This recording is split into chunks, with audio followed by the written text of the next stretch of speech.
Hello and welcome once again to the Wireless RERC's app video tutorial series.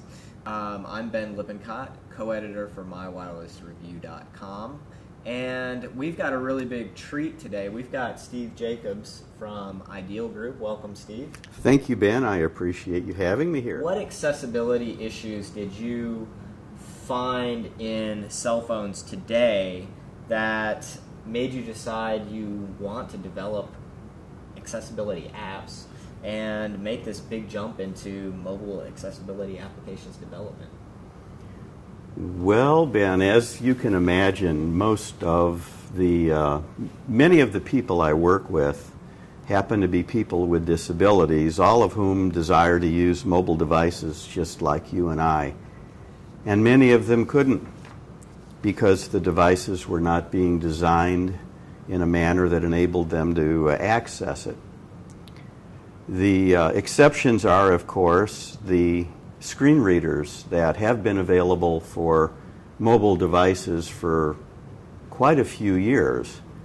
And I like the term equal, not separate but equal.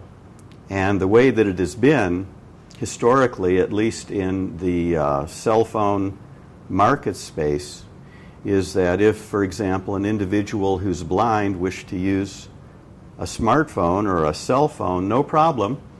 They buy the smartphone and then they buy a $300 to $500 application so that they could use it. To me, that is separate but equal. So my motivation was developing applications, turning them over into open source so that it gives others opportunities to capitalize on them, enhance them, and change the situation. Basically, that was my motivation for starting apps for Android and trying to make whatever difference we're able to make.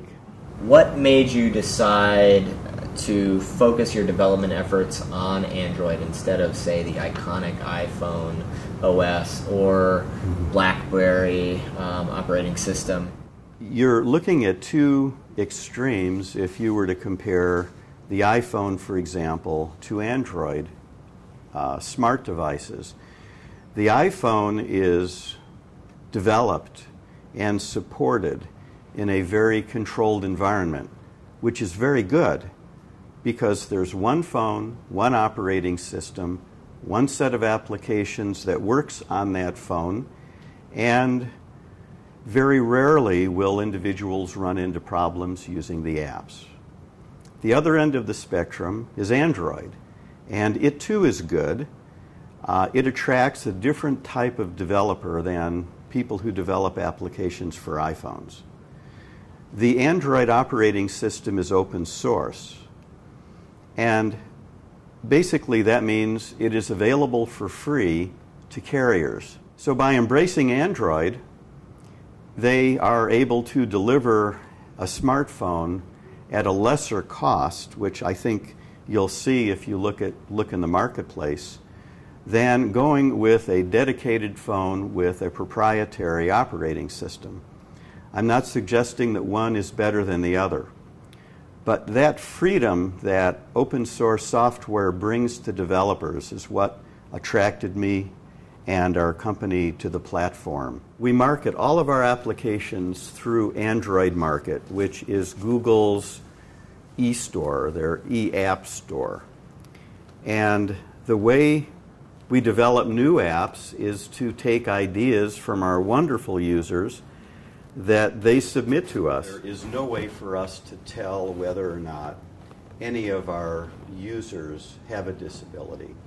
The only way we find out about that is if we receive an email from that individual or a comment from that individual that self-identifies them as being someone who is blind, an individual who's deaf, someone with some other type of print disability or mobility disability. So I have no idea what percentage of our users are individuals with disabilities.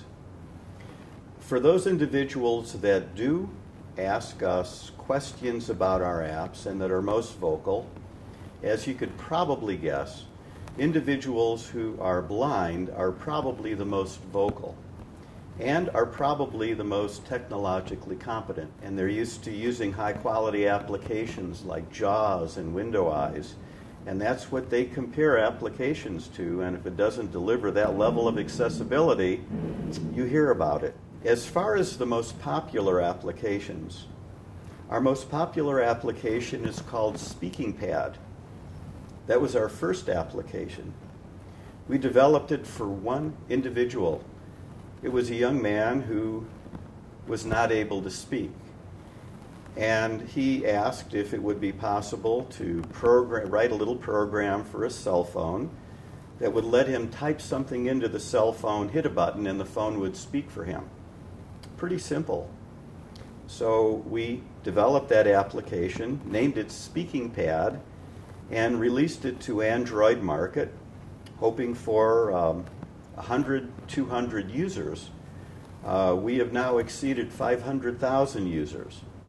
We have heard from many people in the deaf community that they use Speaking Pad to enable them to go to a drive-through restaurant, which a lot of us take for granted, and they pre-program their order.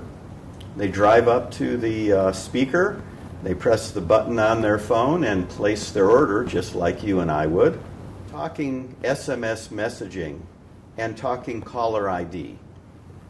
Those are very useful for individuals who have vision impairments, individuals who are blind, individuals who have other print disabilities, people who are in eyes busy or hands busy environments.